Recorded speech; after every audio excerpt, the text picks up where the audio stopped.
Hi, this is Lucy Piper, and today I'm going to talk about cholesterol. So my own education about this subject just started 3-4 months ago.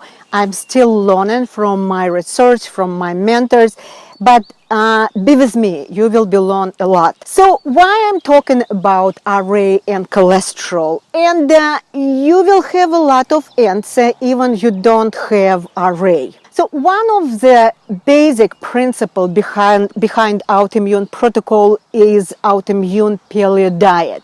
So it's basically ancestors diet, the food people eat before agriculture came, okay, before dairy, grains, legumes came.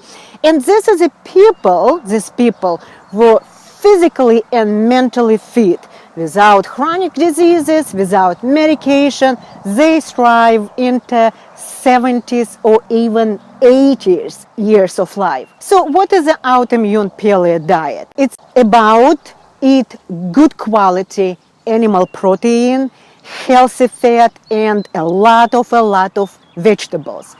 So we're not going to talk about how much you need to eat animal protein on autoimmune protocol, but some people require more animal protein on this diet and some not. It's a depend of your metabolic individuality.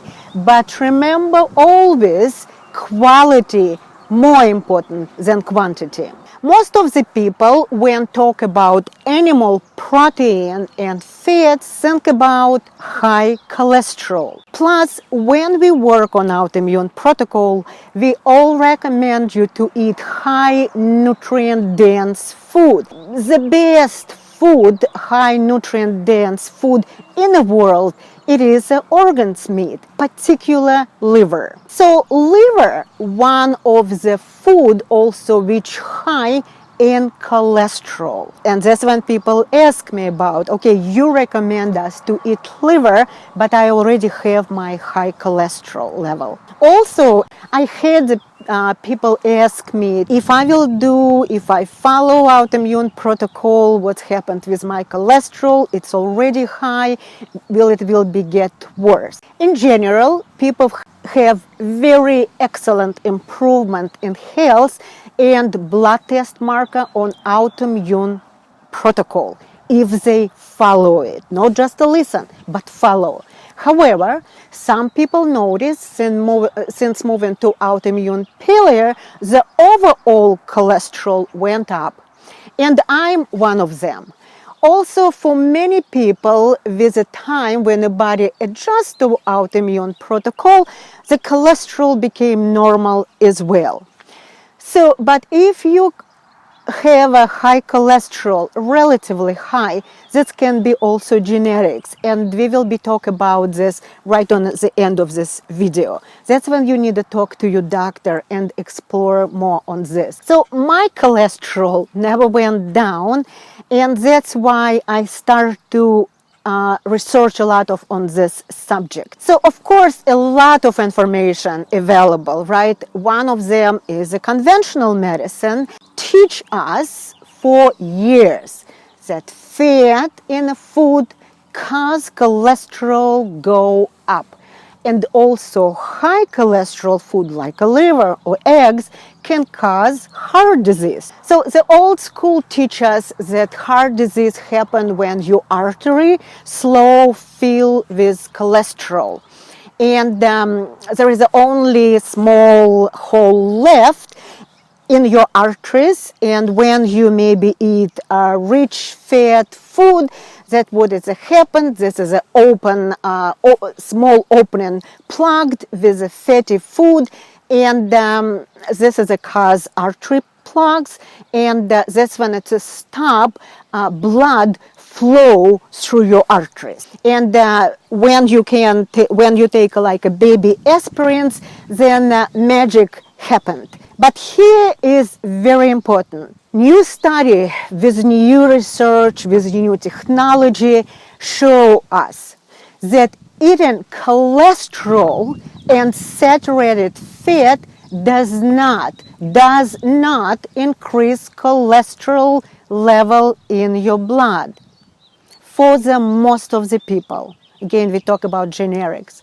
But even more important, that high cholesterol have nothing to do with your heart disease. Only 10% of your cholesterol in your body coming with the food. Some research show up to 25%.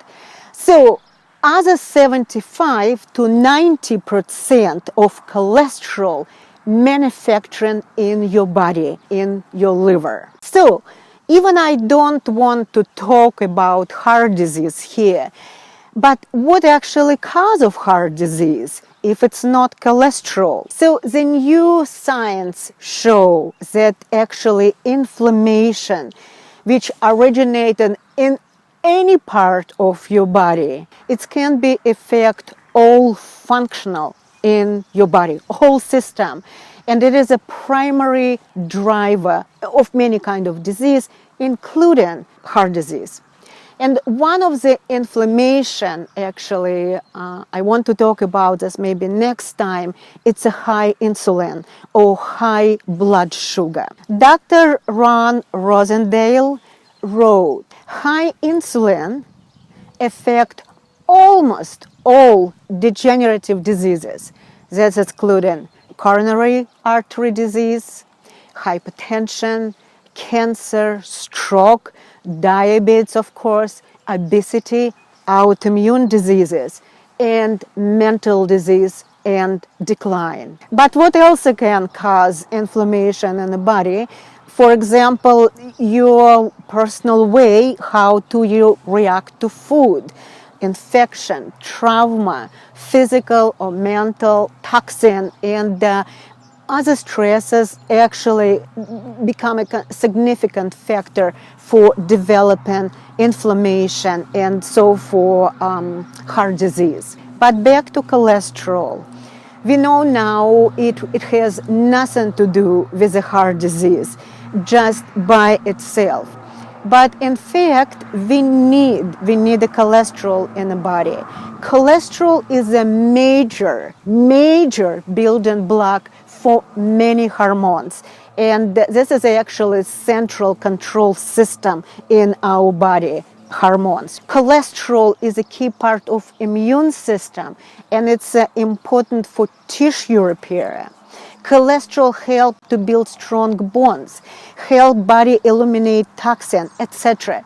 But listen this one, the cholesterol support brain function. That is why people over 60 of age with lowest cholesterol have the highest rate of dementia and memory problem.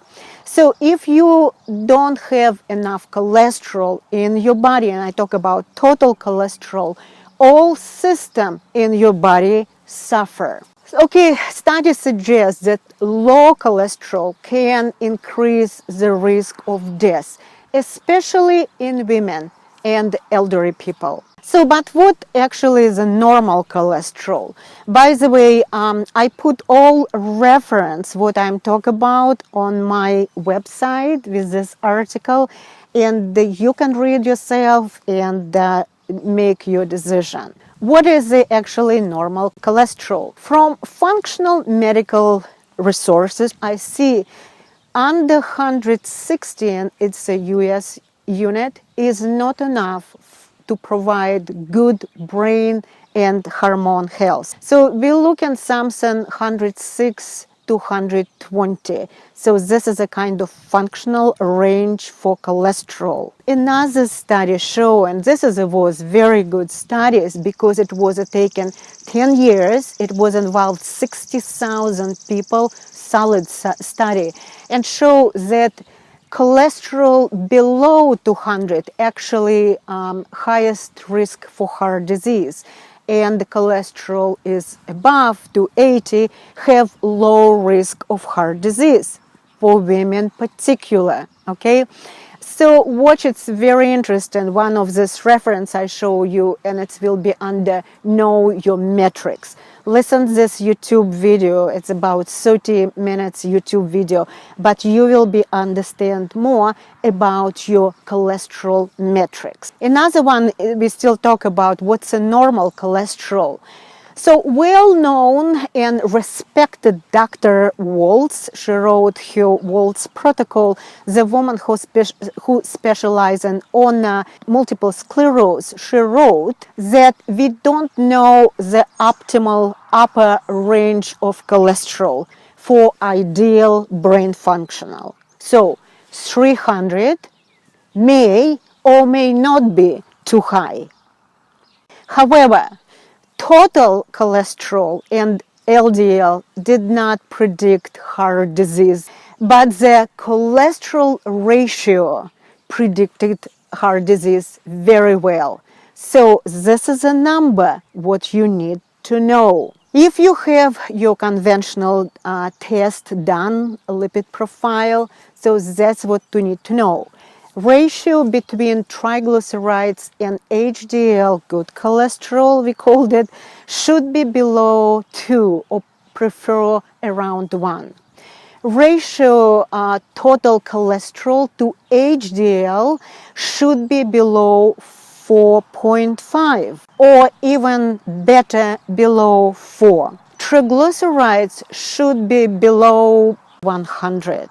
HDL should be above, good cholesterol, 40 for men and above 50 for women. So, and you can just do just like this. You take your lipid panel, what you already have with your cholesterol, and see what you have ratio. So, but also there is an advanced lipoprotein test. I will be talking about particle number.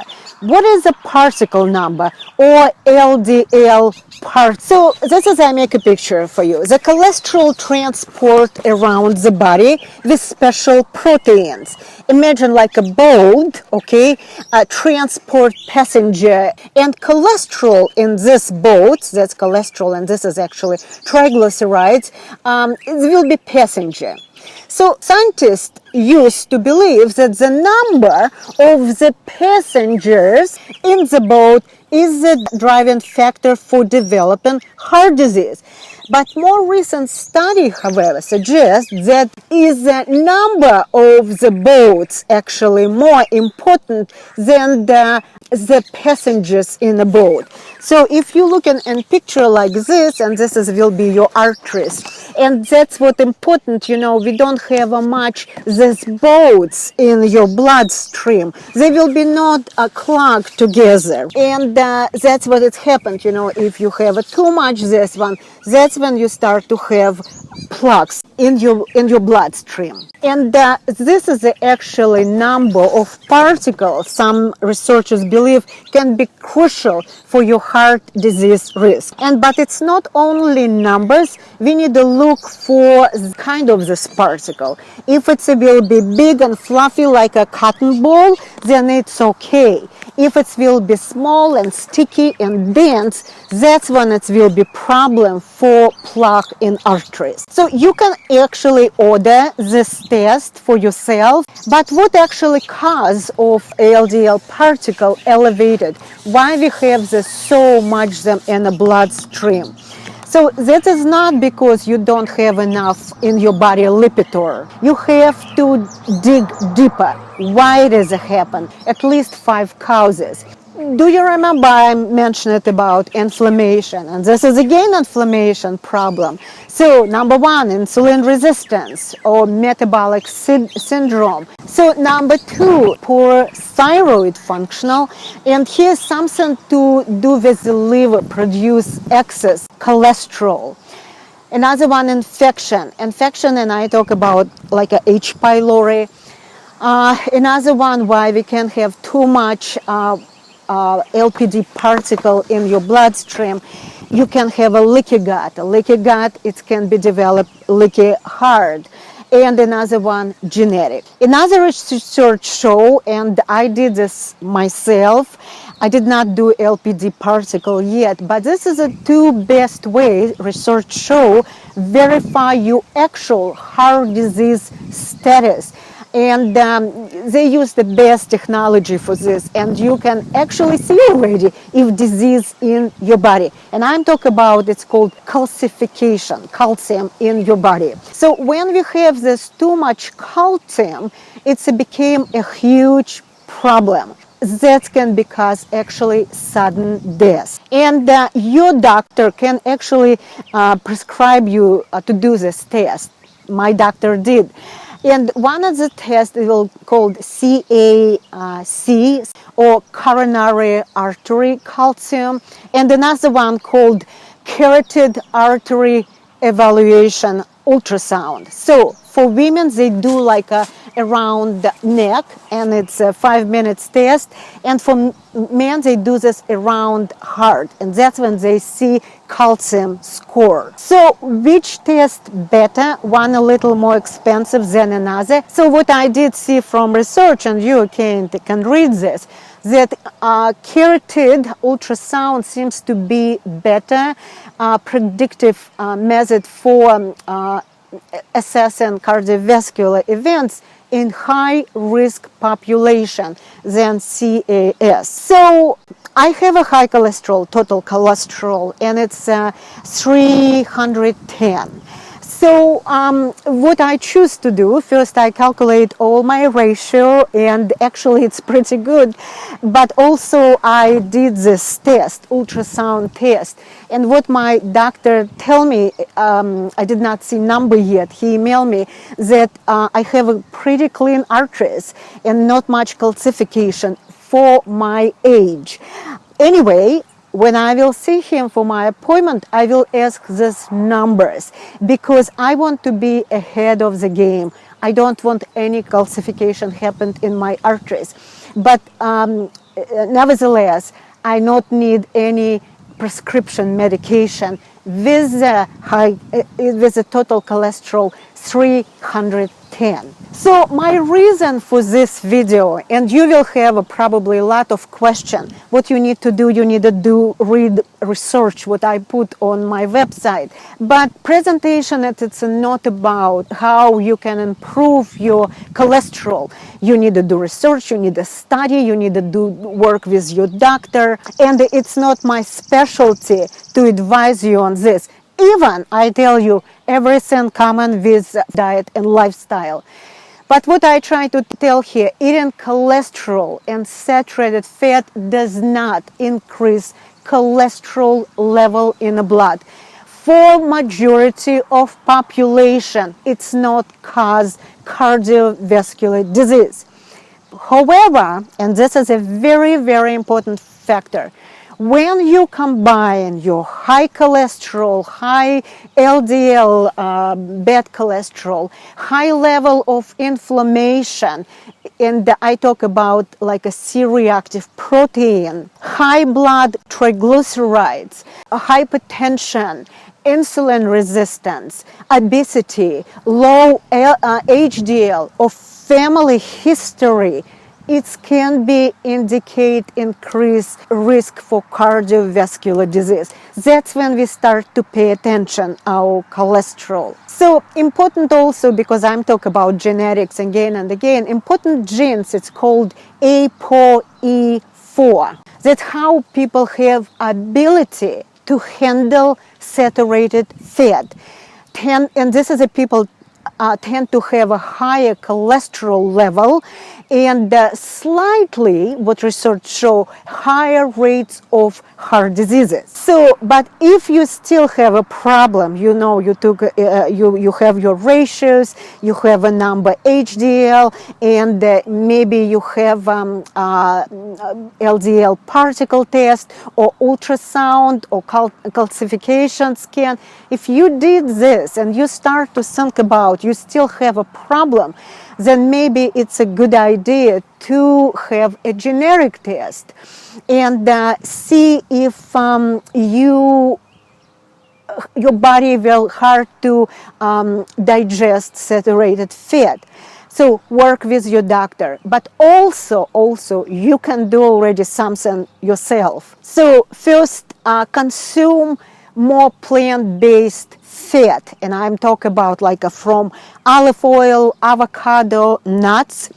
Maybe eat less animal fats, because that's what is a saturated fat, and eat more like a fatty fish and eggs.